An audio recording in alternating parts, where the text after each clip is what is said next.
Hello students of class 7. I am here to teach you science chapter 13 from physics. पहले मैंने आपको biology पढ़ाया था। अब मेरा नेक्स्ट टॉपिक है फिजिक्स से। जो फिजिक्स का पहला टॉपिक है motion and time. Means motion means गति एंड टाइम मीन्स समय। समय और गति का क्या रिलेशन है इस चैप्टर में हम लोग पढ़ेंगे। ठीक है, तो पहले हम लोग इसको प्रीव्यू देखने की इस टॉपिक में मेरे को क्या क्या पढ़ना होगा। तो इस टॉपिक में हम लोग को देखना है मोशन के बारे में, उसके टाइप्स के बारे में, फिर है स्पीड, फिर types of speed, measuring time, oscillatory motion, इसको हम लोग पेंडुलम मोशन भी कहते हैं, पीरियोडिक मोशन भी कहते हैं, यूनिट टू मेजर स्पीड और लास्टली डिस्टेंस टाइम ग्राफ। तो चलो हम लोग स्टार्ट करते हैं। ये हमारा टॉपिक के अंदर दिया हुआ है, उसे मैंने लिख दिया है ब्लैक बोर्ड पे, और टॉपिक को मैं डिफिनेशन के साथ समझाते जा रहा हूँ। मुझे लगता है आप लोग भी अच्छे से समझते जाएंगे। तो पहला मोशन। मोशन देखो क्या लिखे हैं, An object is said to be motion when its position change with time. एक ऑब्जेक्ट मोशन उसको कहते हैं, डिफिनेशन को मूविंग ऑब्जेक्ट आप बोल सकते हो। मूविंग ऑब्जेक्ट मोशन मीन्स मैं डिफिनेशन को समझा रहा हूँ। एन ऑब्जेक्ट मीन्स कोई ऑब्जेक्ट है, कोई वस्तु है। कोई वस्तु में हम लोग भी आते हैं, मनुष्य भी आता है, तो ट्रेन आता है, बस आता है, जो भी जब वो पोजीशन अपना समय के साथ चेंज करता है। मीन्स 1 घंटा में अगर एक ट्रेन एग्जांपल ले लो, 1 घंटा में पहला तुम रेलवे स्टेशन से ट्रेन पे चढ़े, 2-4 किलोमीटर चलो, 2-4 घंटे के बाद आप 20 किलोमीटर चल गए, तो 20 किलोमीटर जो गए वो क्या बता रहा है, हमारा मोशन, क्योंकि आप गति में समय के साथ कहीं और चले गए। जैसे और एग्जांपल ले लो बच्चों, आप जैसे अपने घर से स्कूल आते हो, 7 बजे घर से स्कूल के लिए निकले, 7:30 बजे आप स्कूल पहुंच गए। मीन्स हाफ एन आवर में 30 मिनट्स में आप अपने घर से स्कूल आ गए। तो समय के साथ आपने अपना जगह को भी चेंज किया, उसको कहते हैं मोशन। मोशन कितने प्रकार के होते हैं, तो मैंने लिखा है 4 प्रकार। मीन्स मोशन 4 प्रकार के होते हैं। रेक्टिलिनियर मोशन, मैंने यहाँ पे मोशन नहीं लिखा है, आप लिख लेना ब्लैक बोर्ड से देखकर। सर्कुलर मोशन, रोटेशनल मोशन और पीरियोडिक मोशन। तो अब मैं इस मोशन को डिफाइन करूंगा और उसको आपको समझाते जाऊंगा। तो हमारा पहला काम रहेगा टाइप्स ऑफ मोशन का डिफिनेशन समझना और उसे याद करना। तो चलो हम लोग रेक्टिलिनियर मोशन से स्टार्ट करते हैं। ठीक है, चलिए। तो हमने टाइप्स ऑफ मोशन में पहला डिफिनेशन पढ़ने जा रहे हैं, जिसका नाम है रेक्टिलिनियर मोशन। रेक्टिलिनियर का नाम क्या है, तो रेक्टिलिनियर का मतलब दूसरा नाम स्ट्रेट लाइन भी कहते हैं। तो इससे अब मुझे लगता है आप लोगों को समझ में आ गया होगा। रेक्टिलिनियर रेक्टेंगुलर से बना हुआ है, रेक्टेंगल से। Rectilinear means straight line. तो जब ऑब्जेक्ट स्ट्रेट लाइन मींस सीधा रास्ता पे चले, उसको कहते हैं रेक्टिलिनियर मोशन। जैसे एक साइकिल वाला सीधा रोड पे साइकिल चला है, वो रेक्टिलिनियर मोशन। नेक्स्ट है सर्कुलर मोशन। मैं यहाँ डिफिनेशन को भी लिख दो। When an object moves along straight line path, rectilinear motion. Same definition circular के लिए। Object when an object moves along circular path, जब ऑब्जेक्ट एक सर्कुलर पाथ पे मूव करता है उसे कहते हैं सर्कुलर मोशन। अब थर्ड रोटेशनल और फोर्थ पीरियोडिक। चलो ये दोनों को डिफिनेशन समझते हैं। अब हम लोग थर्ड टाइप्स देखने जा रहे हैं रोटेशनल का एज अ डिफिनेशन के साथ। तो चलिए देखते हैं।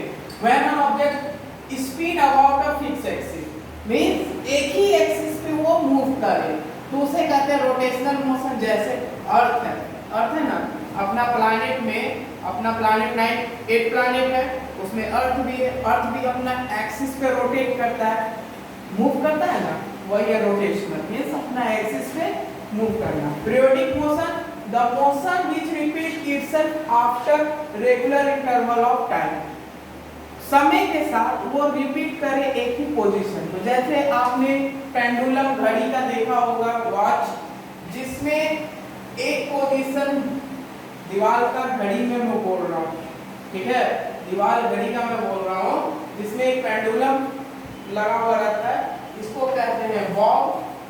जब ये मूव करता है तो जब आप इसको पुश किए तो ये कुछ दूर गया, ठीक, फिर इधर गया, तो ये position regular interval of time को कहता है पीरियोडिक मोशन।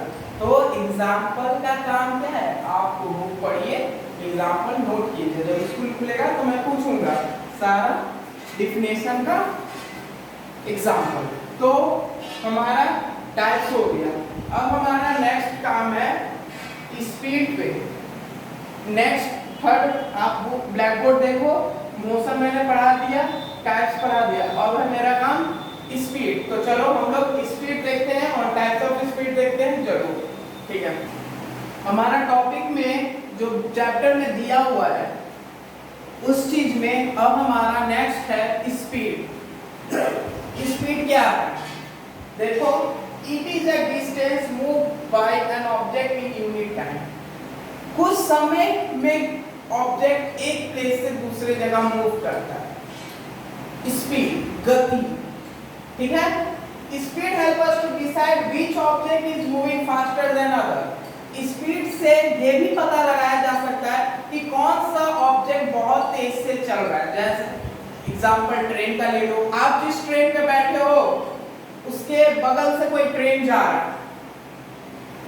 रहा है, मतलब मूव कर रहा है, तो उसमें आप पता कर सकते हैं कि किस गाड़ी का कितना स्पीड है, ठीक है।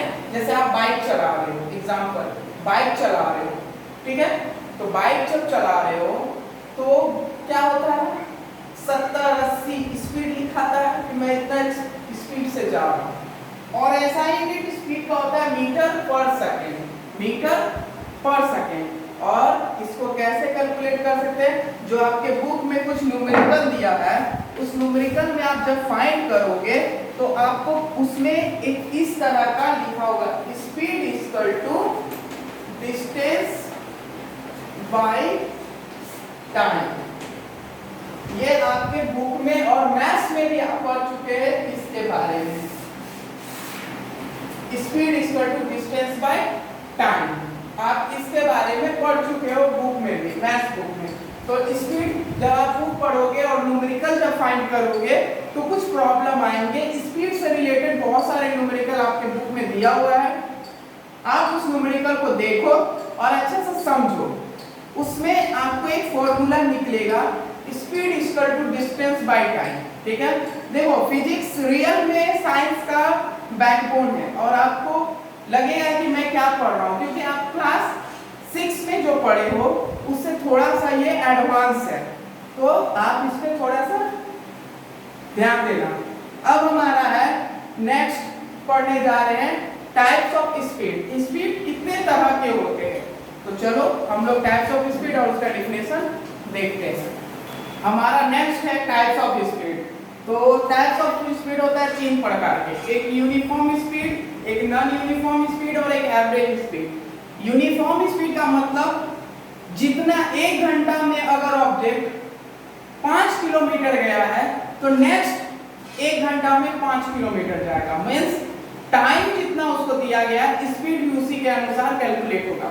नॉन यूनिफॉर्म मोशन में अगर ऑब्जेक्ट 1 घंटा में 5 किलोमीटर गया है तो ये नहीं लगा सकते कि अगला एक ऑब्जेक्ट 1 घंटा में वो 5 जाएगा या तो 5 से ज्यादा जाएगा या 5 से कम जाएगा। मतलब object different distance in different time, उसका कवर इक्वल डिस्टेंस नहीं करेगा, अनइक्वल डिस्टेंस। और लास्ट है average speed means total distance travel by object, कितना गया है उसको समय से डिवाइड कर देंगे। तो ये आप बुक में कुछ न्यूमेरिकल मैं वीडियो पे नहीं बना सकता, पर मैं जितना है आपको समझा रहा हूँ। Uniform speed, object travel a fixed distance. Fixed distance का मतलब एक पार्टिकुलरली डिस्टेंस मींस अगर कोई ऑब्जेक्ट 1 घंटा में 5 किलोमीटर जा रहा है तो नेक्स्ट 1 घंटा में 5 किलोमीटर जाएगा, मीन्स 2 घंटा में वो 10 किलोमीटर, फिर 3 घंटा में 15 किलोमीटर, मीन्स उसका 5-5 किलोमीटर कैलकुलेट रहेगा। Non uniform motion, object cover different distance in different time. Different distance का मतलब वही जैसे 1 घंटा में अगर वो 5 किलोमीटर जा रहा है तो अगला 1 घंटा में 2 किलोमीटर भी जा सकता है या तो 7 किलोमीटर जा सकता है। ये डिफरेंट डिस्टेंस है, मींस उसका टाइम और डिस्टेंस क्लियर नहीं है। Average speed, total distance is divided by total time. समय जितना है उसको जितना स्पीड गया, मान लो यहाँ से वो 5 किलोमीटर गया, कितना घंटा में? 1 घंटा में, तो 5/1। तो इस तरह का हम लोग का स्पीड का टाइप्स है। आप जब बुक पढ़ोगे तो बुक में आपको न्यूमेरिकल बनाने का बहुत प्रॉब्लम होगा, तो उसमें दिक्कत नहीं लेना है, आप इजीली समझ सकते हो कि क्या है वो। अब हमारा है मेजरिंग टाइम। देखो बुक में ये आगे पीछे भी हो सकता है टॉपिक, लेकिन हमने जब पढ़ा तो आपको पढ़ाने के लिए मुझे लगता है कि स्पीड के बाद टाइम समझना जरूरी है, इसलिए मैं ग्राफिकली को सबसे लास्ट में रखा हूँ, डिस्टेंस टाइम ग्राफ। तो इसमें आप बुक जब पढ़ोगे तो कंफ्यूजन मत होना कि टीचर ने मेरे को आगे वाला टॉपिक छोड़ के पीछे वाला टॉपिक टच किया, इससे आपको दिक्कत नहीं होगा।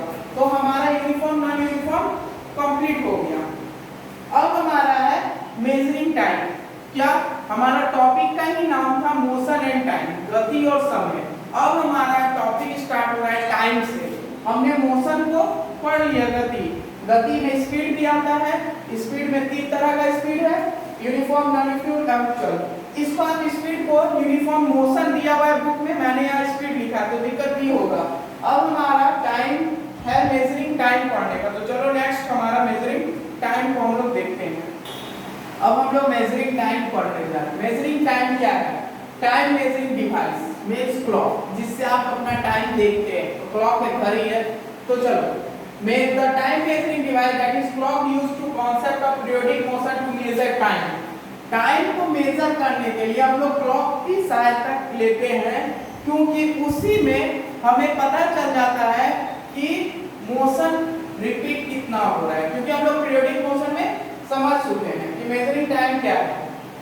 अब हमारा टॉपिक है ऑसिलेटरी मोशन, तो इसे हम लोग देखते हैं। और मैं थोड़ा सा दूर इसलिए हूँ क्योंकि आप इसको अच्छे से कॉपी में नोट कर सकते हो, और जो जितना मैंने लिखाया है ये आप नोट कर लेना कॉपी में। आपका एक तरह का नोट्स बुक के हल्का रहेगा, क्योंकि बुक का चैप्टर बहुत वास्ट है, आप उतना सोचोगे कि क्या है क्या नहीं तो दिक्कत होंगे। तो ये हमारा था। अब हम लोग oscillatory motion means pendulum periodic motion को ही समझते हैं, और इसमें पेंडुलम आता है। तो ऑसिलेट मींस ऑसिलेट करना एक पोजीशन से दूसरे पोजीशन। तो हम लोग चलते हैं ऑसिलेटरी मोशन देखते हैं। अब हमारा है नेक्स्ट ऑसिलेटरी मोशन मींस जो मैंने पहले भी समझा चुका है, पीरियोडिक मोशन को ही कहते हैं ऑसिलेटरी मोशन। इसमें भी ऑब्जेक्ट जैसा है पेंडुलम, एक जगह से दूसरे जगह मूव करना। पीरियोडिक मोशन में मैंने आपको समझाया था, जैसे ये पेंडुलम है, इसको हम लोग कहते हैं बॉब, और ये जब आप पुश करोगे तो ये कुछ डायरेक्शन, इसका एक ही जगह ये बांधा हुआ है, मींस टाई किया हुआ बांधा हुआ है, बट आप इस बॉब को ऐसे मूव करोगे तो कुछ डिस्टेंस आएगा, फिर इधर से मूव करोगे तो कुछ डिस्टेंस जाएगा, लेकिन वापस अपना ओरिजिनल पोजीशन में आएगा। उसको कहते हैं oscillatory motion. Time period of pendulum, एक पेंडुलम का टाइम पीरियड क्या होता है? The time taken to complete a pendulum walk. जब एक ऑसिलेशन वो कंप्लीट कर दिया है, यहाँ से यहाँ गया, फिर यहाँ से यहाँ गया, तो वापस से अपना पोजीशन पे आता है, इसको कहते हैं टाइम पीरियड ऑफ पेंडुलम, और उसी को कहते हैं टाइम पीरियड। तो अब हम लोग का नेक्स्ट है यूनिट टू मेजर स्पीड। आप लोग जानते हैं यूनिट मेजर स्पीड करने के लिए, स्पीड को मेजर करने के लिए मीटर पर सेकंड होता है, और कौन कौन सा डिवाइस है वो जानेंगे। चलो अब हमारा है यूनिट टू मेजर स्पीड। तो स्पीड इक्वल टू, पहले मैंने बता दिया था, डिस्टेंस बाय टाइम, और उसको कहते हैं मीटर पर सेकंड। ये दो डिवाइस है जिससे मीटर होता है, एक है स्पीडोमीटर, एक है ऑडोमीटर। जो आप जानते हैं स्पीडोमीटर से हम क्या मेजर करते हैं कि ऑब्जेक्ट कितना डिस्टेंस ट्रैवल किया है, और ओडोमीटर से हम लोग क्या जानते हैं, ऑडोमीटर से हम लोग व्हीकल्स का किलोमीटर, ऑडोमीटर जो व्हीकल्स रहता है मोटरसाइकिल, उसके बगल में आप देखना है गोल सा रहता है जिसमें नंबर लिखा हुआ रहता है, मींस व्हीकल्स में यूज किया जाता है ऑडोमीटर्स, मींस आप उसमें नंबर 1 2 3 लिखा हुआ रहता है 10 किलोमीटर 15, और वो जो नंबरिंग चलता है वो है हमारा ऑडोमीटर। मैं इसका डिफिनेशन नहीं लिख रहा हूँ कि आप इसका डिफिनेशन बुक से पढ़कर लिखें। एक चीज मैंने छोड़ दिया था मेजरिंग ऑफ टाइम का, किस किस डिवाइस से मेजरिंग किया जाता है, तो आप इसको थॉरोली समझ लो। मेजरिंग टाइम का डिवाइस क्या क्या है बुक में आप देखना, लिखा हुआ है सनडायल, मींस पुराने जमाने में लोग कहीं पर कुछ रखते थे सनडायल, वो सन की परछाई जिस डायरेक्शन में पड़ती थी उस डायरेक्शन से लोग पता करते थे कि अभी समय इतना बज रहा है, मींस कोई ऑब्जेक्ट रख दिए उस ऑब्जेक्ट का रिफ्लेक्शन से पता चलता था कि ऑब्जेक्ट का टाइम कितना हो रहा है समय। सैंड क्लॉक मींस देखोगे पिक्चर में बुक में दिया हुआ है फिगर, मैं दिखा नहीं रहा हूँ, वो एक तरह का ट्यूब जैसा रहता है, जब बालू उसमें बड़ा हो रहता है और उस बालू को ऐसा गिर के रखते हो तो बालू नीचे धीरे धीरे गिरता है, उसके अकॉर्डिंग वो समझते थे कि हमारा टाइम इतना बज रहा है। नेक्स्ट है वाटर क्लॉक, पानी में परछाई से पता करना कि टाइम कितने हो रहे हैं, और टाइम को मेजर यूनिट क्या है सेकेंड। ये सारे चीज को मैं पूरे तरह से क्लियर बोल दिया, आप इसको अच्छे से घर पे रीड करो प्रॉपर चैप्टर को, ये नोट्स को पढ़ो, आपको समझ में आ जाएगा क्या है। अब हमारा इस टॉपिक का मोशन एंड टाइम का जो मेन चीज देखने जा रहे हैं वो है डिस्टेंस टाइम ग्राफ। ग्राफ से पता करना कि ऑब्जेक्ट का स्पीड कैसा है, कांस्टेंट मींस स्थिर है, आगे इसके बारे में हम ग्राफ को समझाते हैं। चलो नेक्स्ट हम लोग ग्राफ देखते हैं। डिस्टेंस टाइम ग्राफ देखने जा रहे हैं जो लास्ट टॉपिक है इस चैप्टर का मोशन एंड टाइम का। Distance time graph, the graph which represent the distance travelled by an object with respect to time. Time के रिस्पेक्ट में ऑब्जेक्ट कितना डिस्टेंस ट्रैवल किया है डिस्टेंस टाइम ग्राफ से पता करेंगे। तो आप में पहला ग्राफ दिया हुआ है distance time graph for uniform speed. Uniform speed में ग्राफ कैसा बनेगा, तो अब लाइन बाय लाइन हम 3 ग्राफ दिया हुआ है बुक में, उसको समझते हैं और ये टॉपिक हमारा समाप्त हो जाएगा। तो डिस्टेंस टाइम ग्राफ को हम देखते हैं। पहला uniform speed, for uniform speed. Distance time graph में पहला ग्राफ है for uniform speed. Uniform speed means, uniform speed का मैंने डेफिनेशन पहले भी बता दिया, एक object equal distance cover in equal interval of time, means समय अपना तय करना, जितना समय उसको 1 घंटा में लगता है उसी तरह वो 2 घंटा में। तो हम लोग इसको फिगर्स के अनुसार समझेंगे।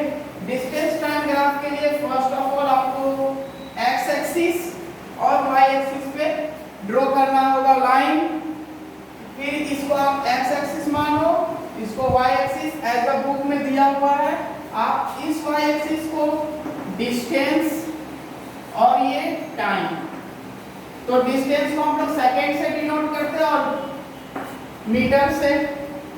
जब ऑब्जेक्ट यूनिफॉर्म स्पीड में means equal distance in equal interval time, good, in equal interval of time means object एक अपना डिस्टेंस मींस मान लो ग्राफ हम एज अ रफली ये बना रहा हूं, 1 सेकेंड यहाँ पे 5 कुछ लिख दो, 0 1 2 3 4, हेंस समझ में आ गया।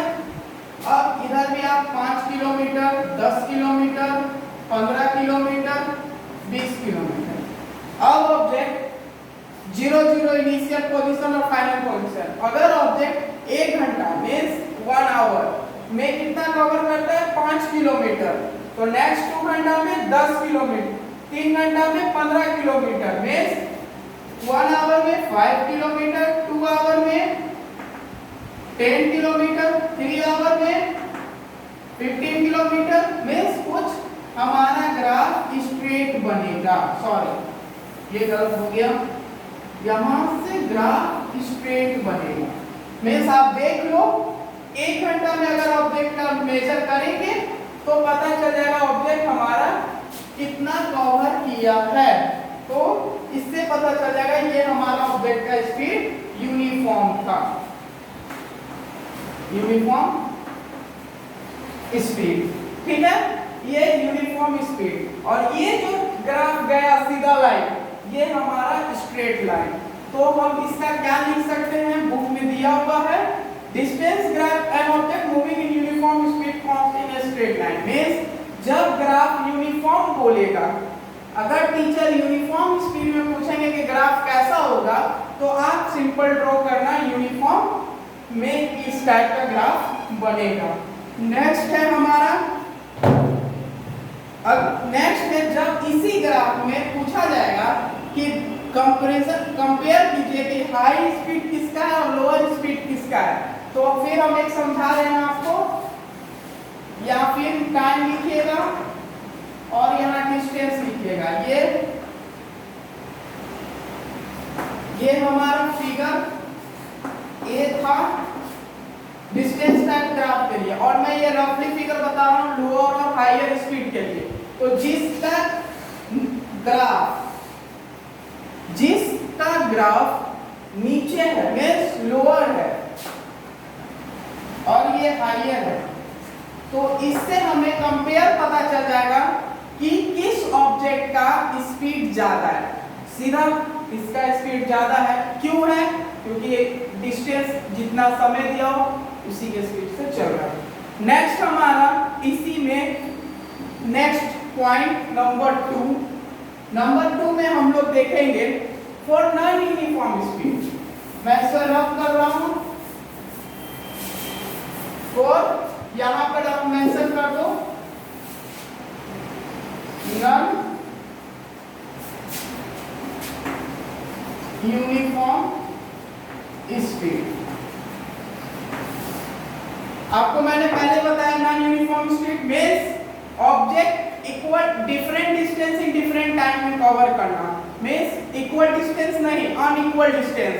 मींस 1 घंटा में कितना जा रहा है, अगले घंटा में कितना जाएगा पता नहीं। तो इसके लिए हमारा ग्राफ कुछ यूं बनेगा। ये फिर से हम ड्रॉ करेंगे, ये टाइम मेंशन करेंगे सेकंड से, डिस्टेंस मेंशन करेंगे मीटर से, और ये एक्स एक्सिस और ये वाई एक्सिस। मेरा ग्राफ क्यों कुछ यूं बनेगा ऐसे। ये दर्शा रहा है नॉन यूनिफॉर्म स्पीड। बुक को घर में पढ़िएगा तो पता चल जाएगा कि टीचर क्या बताना चाह रहे हैं। समझ में आया नॉन यूनिफॉर्म स्पीड। और लास्ट है जब ऑब्जेक्ट कांस्टेंट है, मूव नहीं कर रहा है, तो उसका ग्राफ कैसा होगा। ठीक है, तो अब हम लोग इसको देखते हैं जब ऑब्जेक्ट, तो थर्ड ये आप समझ लो नॉन यूनिफॉर्म के लिए। नॉन यूनिफॉर्म सिंपली कहता है object cover unequal distance in unequal interval time. Means object अपना समय कितना समय लेगा, कितना किलोमीटर जाने का पता नहीं। ये हो गया नॉन यूनिफॉर्म स्पीड, ये हो गया नॉन यूनिफॉर्म। अब है जब ऑब्जेक्ट इसी में थर्ड पॉइंट कर दीजिए, थर्ड कर दिए, अब distance time graph 4 not moving of when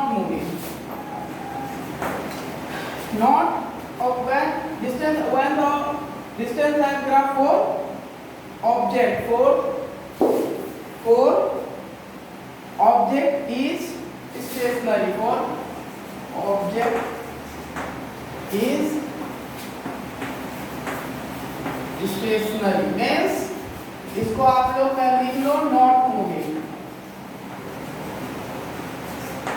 not moving. समझ में आया, not moving means object move नहीं कर रहा है। तो उसके लिए भी फिर एक ग्राफ बनाएंगे, यहाँ पे डिस्टेंस लिखेंगे,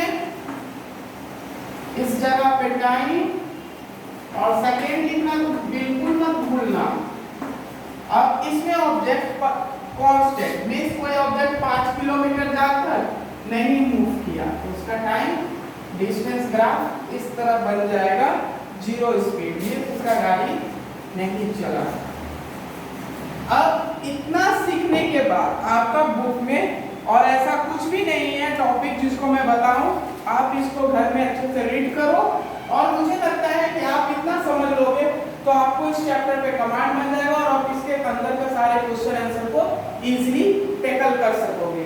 तो have a good day boys and my all dear student, love, okay, have a good day.